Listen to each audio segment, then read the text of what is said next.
আমরা দেশ ও জাতির কণ্ঠ হয়ে কথা বলার জন্য জাতীয় সংসদে এসে দাঁড়িয়েছি। আমাদের সংসদের ওই পাশে যারা রয়েছেন তারা শুধু মনে করেন যে আমরা শুধু তাদের বিরোধিতার জন্য দাঁড়িয়েছি। বিরোধী দল মানে শুধু বিরোধিতা করা নয়, সরকারি দল যদি ভালো কাজ করবে বিরোধী দলের মঞ্চে দাঁড়িয়েও তাদের প্রশংসা করতে আমরা বিন্দু পরিমাণ দ্বিধা করব না। এবং আমরা সরকারি দলের যারা রয়েছেন তাদেরকে ধন্যবাদ জানাবো, কারণ আজ আপনি যেখানে বসেছেন আপনার মাথার উপরে লা ইলাহা ইল্লাল্লাহু মুহাম্মাদুর রাসূলুল্লাহ, অবশ্যই এটা তাদের অবদান, এটা অস্বীকার করার কোনো সুযোগ নাই। আপনার মাথার উপরে যদি আবার তাকাই তাহলে দেখি ওখানে লেখা বিসমিল্লাহির রহমানির রহিম। এই লেখা দেখলে আমাদের ভালো লাগে, এগুলো আমরা ফেরত পেয়েছি। সরকারি দলের প্রশংসা যদি করতে হয় তাহলে আমরা এইভাবে করব। যখন তাদের প্রশংসা করা দরকার আমরা দাঁড়িয়ে প্রশংসা করব, যদি তাদের কোনো ভুল দিকে সেটা দাঁড়িয়েও এই বেঞ্চের থেকে আমরা তাদের প্রতিবাদ করব। এটাই আমাদের কাজ মাননীয় প্রধান।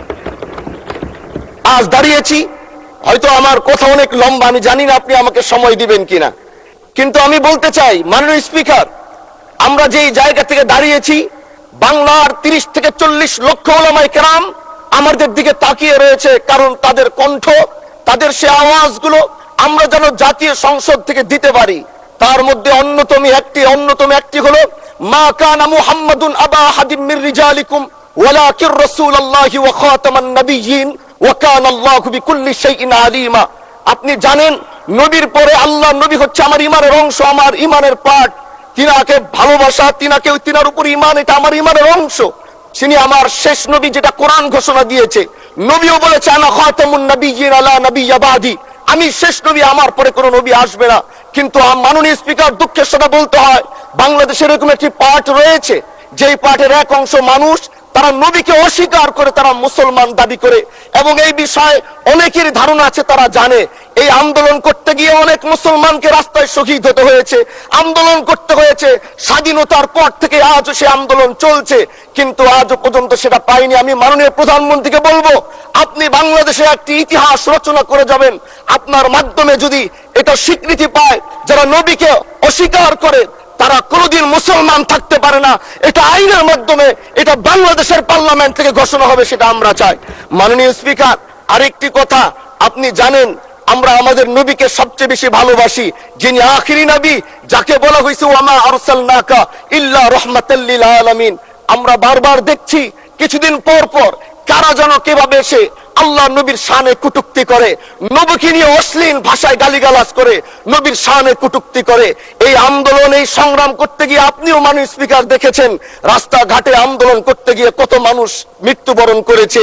যদি একবার বাংলাদেশের আইনে, কারণ মুসলমান যদি আমাদের বাংলাদেশের পার্সেন্টেজ অনুযায়ী আমাদের অবশ্যই মুসলমানদের সংখ্যা এই দেশে অনেক বেশি।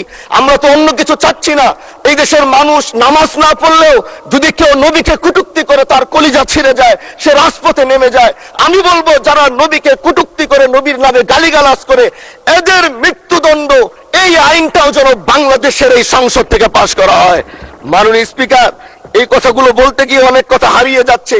এলাকায় বলেছিলাম যে আমরা ন্যায়ের পক্ষে কথা বলবো, ইনসাফের পক্ষে কথা বলবো, তখন অনেকে হাত ধরে বলেছিল হামজালা ভাই জাতীয় সংসদে যখন যাবেন একটু বললেন হাদি হত্যার বিচারটা যেন হয়। জি 2 মিনিট বাড়ানো হলো, আরো বলেন। যে সন্তানটা ন্যায়ের পক্ষে কথা বলেছিল, ইনসাফের আওয়াজ দিয়েছিল, আমাদের মতোই যুবক মাননীয় স্পিকার, তিনি এই যে স্বপ্ন বলেছিল এক সুন্দর বাংলাদেশ করবার, রাস্তার ভিতরে সেই স্বপ্ন থামিয়ে দেওয়া হয়েছে। এই বিচার যদি না হয় তাহলে আমাদের মতো হামজালাদের নিরাপত্তাও রাস্তায় কেউ দিতে পারবে না মাননীয় স্পিকার। এজন্য আপনার মাধ্যমে আমি বলতে চাই হাদি হত্যার বিচার যেন সুনিশ্চিত করা হয় মাননীয় স্বরাষ্ট্রমন্ত্রীর মাধ্যমে। মাননীয় স্পিকার, আর একটি কথা, আমি আর বেশি লম্বা দীর্ঘ আলোচনা করব না।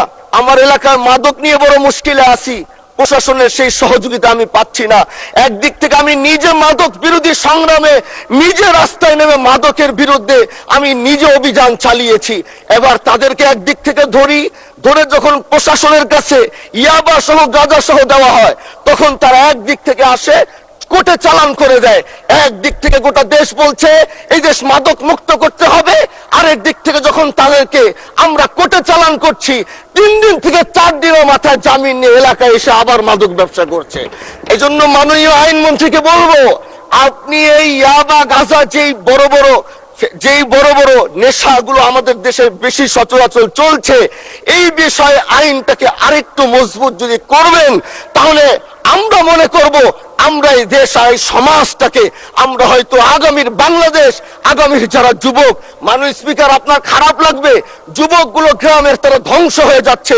আমাদের চোখের সামনে যখন একজন যুবক ধ্বংস হয়ে যায়, এটা অন্যরা মেনে নিতে পারলেও আমাদের পক্ষে মারা বড় কষ্ট হয়ে যায়। আমরা দেশটাকে বাঁচাতে চাই, আমরা আগামীতে ওরকম কিছু যুবক তৈরি করতে চাই যারা নেশা ধরবে না, তারা পড়াশোনা করবে, তারা দেশের জন্য ফিকির করবে। মাননীয় স্পিকার, আমি সত্যের পক্ষে থাকবো, আমি অন্যায়ের বিরুদ্ধে সোচ্চার থাকবো, আমি গণমানুষের কণ্ঠ হয়ে করব, আমি এমন